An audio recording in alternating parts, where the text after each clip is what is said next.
السلام علیکم۔ آج جمعرات ہے، جولائی کی 25 تاریخ۔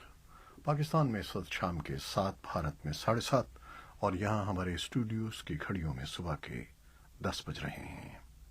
وائس آف امریکہ واشنگٹن کی اردو سروس سے میں ہوں خالد حمید، خبروں کے ایک بلٹن کے ساتھ آغاز کرتے ہیں۔ امریکہ، پاکستان، جنوبی ایشیا اور غزہ کی تازہ ترین صورتحال اور دنیا بھر کی اہم خبروں سے۔ امریکہ کے صدر جو بائیڈن نے کہا ہے کہ وہ قوم کو متحد کرنے کے لیے قیادت کی مشعل نئی نسل کے حوالے کر رہے ہیں۔ صدر جو بائیڈن نے صدارتی انتخابات میں حصہ نہ لینے کے اعلان کے بعد بدھ کو پہلی بار قوم سے خطاب کیا۔ اس موقع پر وائٹ ہاؤس کے اوول آفس میں بائیڈن کے اہل خانہ بھی موجود تھے، جبکہ صدارتی دفتر کے باہر صدر بائیڈن کے حامی بھی موجود تھے، جنہوں نے ہاتھوں میں تھینک یو بائیڈن کے پوسٹرز تھام رکھے تھے۔ بائیڈن کا خطاب سننے والے بعض حامی افسردہ بھی نظر آئے، جو بائیڈن کی صدارت کی مدت 20 جنوری سن 2025 کو مکمل ہوگی۔ 81 سالہ صدر بائیڈن پر کئی ہفتوں سے ڈیموکریٹک پارٹی کے بعض ارکان کی جانب سے انتخابی دوڑ سے دستبردار ہونے کا دباؤ تھا۔ اس دباؤ کے باوجود وہ انتخابی دوڑ کا حصہ تھے، لیکن 21 جولائی کو انہوں نے انتخابی دوڑ سے الگ ہونے کا اعلان کیا۔ انتخابی مہم سے دستبردار ہوتے وقت کاملا ہیرس کی حمایت کا اعلان کیا۔ اس کے بعد سے کانگریس کے سینکڑوں ڈیموکریٹک اراکین اور گورنرز کے ساتھ ساتھ سرکردہ لیبر یونینوں اور کارکن تنظیموں نے کاملا ہیرس کی حمایت کی ہے۔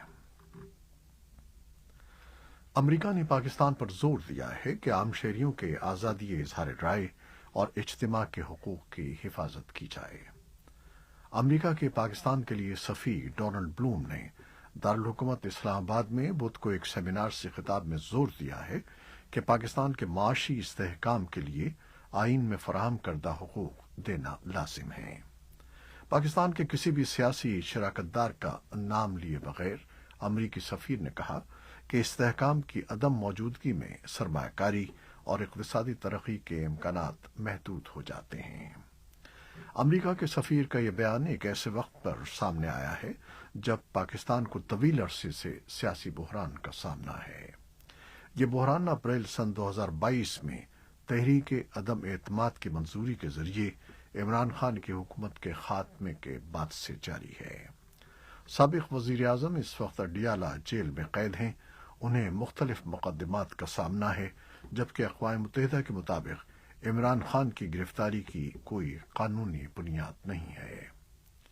تحریک انصاف کے خلاف جاری کریک ڈاؤن میں پارٹی کے سینکڑوں کارکنان کو گرفتار کیا جا چکا ہے، جن میں خواتین بھی شامل ہیں۔ پاکستان کے وزیر خزانہ محمد اورنگزیب کی قیادت میں ایک اعلیٰ سطحی وفد بدھ کی صبح چین کے لیے روانہ ہو گیا ہے، جہاں وہ چین کے ساتھ توانائی کے شعبوں میں واجب الادا $15 ارب کے قرضوں کو ری شیڈیول کرنے سے متعلق مذاکرات کرے گا۔ حکومت کا موقف ہے کہ بجلی کے شعبے میں دیرپا اصلاحات کا عمل شروع کیا جا چکا ہے۔ وزیر مملکت علی پرویز ملک کا کہنا ہے کہ اس شعبے میں اصلاحات کا عمل شروع کر دیا گیا ہے، جس کے لیے طویل اور وسط مدت کے منصوبے بنائے گئے ہیں۔ پاکستان سپریم کورٹ نے ارشد شریف قتل کیس سماعت کے لیے مقرر کر دیا ہے۔ جسٹس منصور علی شاہ کی سربراہی میں 3 رکنی بینچ 29 جولائی کو کیس کی سماعت کرے گا۔ پاکستانی صحافی ارشد شریف کو اکتوبر سن 2022 میں کینیا میں قتل کر دیا گیا تھا۔ ان کے قتل کی آزادانہ اور شفاف تحقیقات کے لیے سپریم کورٹ میں درخواست دائر کی گئی تھی۔ Human rights commission of Pakistan HRCP کے چیئرمین اسد اقبال بٹ کو کراچی پولیس کی جانب سے حراست میں لیے جانے کی اطلاعات ہیں۔ وائس آف امریکہ کے نمائندے محمد ثاقب کے مطابق پولیس ذرائع نے بتایا ہے کہ انتظامیہ HRCP کے چیئرپرسن کو گوادر جانے سے روکنا چاہتی ہے، جہاں انہیں گرینڈ بلوچ نیشنل جلسے میں شرکت کرنی ہے۔ ذرائع کا کہنا ہے کہ انتظامیہ HRCP کے بنو واقع پر بیان پر بھی ناخوش ہے۔ اسرائیل کے وزیر اعظم نیتن یاہو نے امریکی کانگریس کے مشترکہ اجلاس سے خطاب میں دعویٰ کیا ہے کہ اسرائیل غزہ میں حماس پر مکمل فتح حاصل کر لے گا۔ نیتن یاہو نے کہا کہ اسرائیل جنگ کے بعد فلسطینی سرزمین پر سیکیورٹی کنٹرول برقرار رکھے گا۔ ان کی تقریر پر حاضرین نے داد دی، لیکن کئی ڈیموکریٹ قانون سازوں نے اجلاس کا بائیکاٹ کیا۔ اسرائیلی وزیر اعظم نے کانگریس سے خطاب ایک ایسے وقت میں کیا جب امریکی دارالحکومت میں ان کی آمد کے بعد سے غزہ کے خلاف کئی فلسطینی حامی احتجاج کر رہے ہیں اور مظاہرین کا احتجاج ان کی تقریر کے دوران بھی جاری رہا۔ نیتن یاہو نے ان مظاہرین کے احتجاج کی مذمت کی۔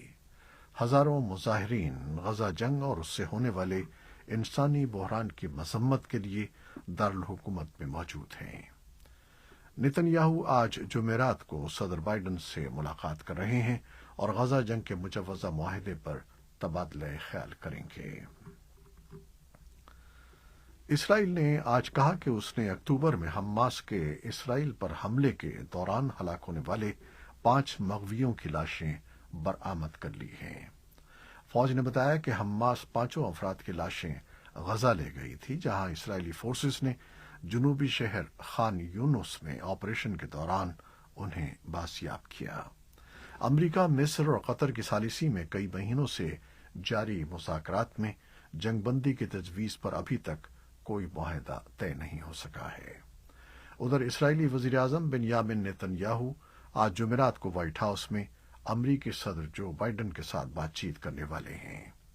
اسی اثنا میں اسرائیلی فوج نے جمعرات کو بھی وسطی اور جنوبی غزہ کی پٹی میں کارروائیوں کی اطلاع دی اور کہا کہ اس کی افواج نے خان یونس میں حالیہ دنوں میں حماس کے تقریباً 50 بنیادی ڈھانچے تباہ کر دیے۔ طالبان کے وزیر خارجہ مولوی امیر خان متقی نے حماس کے سیاسی دفتر کے سربراہ اسماعیل ہانیہ سے ٹیلی فون پر گفتگو کی ہے۔ طالبان کی وزارت خارجہ کے بیان کے مطابق غزہ کی تازہ ترین سیاسی اور جہادی پیش رفت کے حوالے سے مکمل بات چیت ہوئی ہے۔ متقی نے بیجنگ میں فلسطینی دھڑوں کے درمیان مذاکرات اور معاہدے کا خیر مقدم کرتے ہوئے ایک بار پھر افغان قوم کی فلسطینی قوم کے لیے جائز مزاحمت اور کوس کی حمایت پر زور دیا۔ خبر رساں ادارے AFP کی اطلاعات کے مطابق روس اور چین کے وزرائے خارجہ آج جمعرات کو لاؤس میں جنوب مشرقی ایشیائی ممالک کی تنظیم آسیان کے وزرائے خارجہ کے مذاکرات کے موقع پر علیحدہ سے ملاقات کر رہے ہیں۔ دونوں رہنما پہلے ہی اجلاس کے لیے لاؤس میں ہیں۔ روس کے صدر ولادیمیر پوٹن نے کریملن میں شام کے صدر بشار الاسد سے ملاقات کی ہے۔ کریملن پریس سروس کا کہنا ہے کہ یہ ملاقات بدھ کو ہوئی۔ اس ملاقات میں پوٹن نے ملک کے استحکام میں روسی فوج کے کردار پر زور دیا۔ روس نے ستمبر 2015 سے شام میں فوجی مہم شروع کر رکھی ہے، جس میں وہ ایران کے ساتھ مل کر اسد حکومت کو مسلح اپوزیشن گروپوں کا مقابلہ کرنے اور ملک کے بیشتر حصے پر دوبارہ کنٹرول حاصل کرنے میں مدد دیتا ہے۔ اقوام متحدہ کے انسانی ہمدردی کے ادارے OCHA نے جمعرات کو مقامی حکام کا حوالہ دیتے ہوئے ایک بیان میں کہا ہے کہ 24 جولائی تک ہلاکتوں کی تعداد 257 ہو گئی ہے۔ عالمی ادارے نے خبردار کیا ہے کہ یہ تعداد 500 تک پہنچ سکتی ہے۔ جنوبی ایتھیوپیا کی علاقائی ریاست کے ایک پہاڑی علاقے میں ایک چھوٹی کمیونٹی میں یہ تباہی شدید بارشوں کے بعد ہوئی ہے۔ اولمپکس۔ پیرس اولمپکس میں فٹ بال ٹورنامنٹ کا افتتاحی میچ بد انتظامی اور تنازع کا شکار ہو گیا، جس کے بعد ایونٹ کے منتظمین پر سوالات اٹھائے جا رہے ہیں۔ بدھ کو اولمپکس سن 2024 میں فٹ بال ٹورنامنٹ کا باقاعدہ آغاز ارجنٹائن اور مراکش کی ٹیم کے درمیان مقابلے سے ہوا۔ اسٹیڈیم میں افراتفری کے باعث میچ لگ بھگ 2 گھنٹے روکنا پڑا اور دونوں ٹیمیں گراؤنڈ سے واپس چلی گئیں۔ اس میچ میں مراکش نے 1 کے مقابلے میں ارجنٹائن کو 2 گول سے شکست دی۔ یہ تھیں وہ خبریں جو ہم نے آپ کو فیس بک لائیو پر پیش کی۔ ہمارا یہ بلیٹن پوڈ کاسٹ اور دوسرے یوٹیوب پر بھی نشر کیا جاتا ہے۔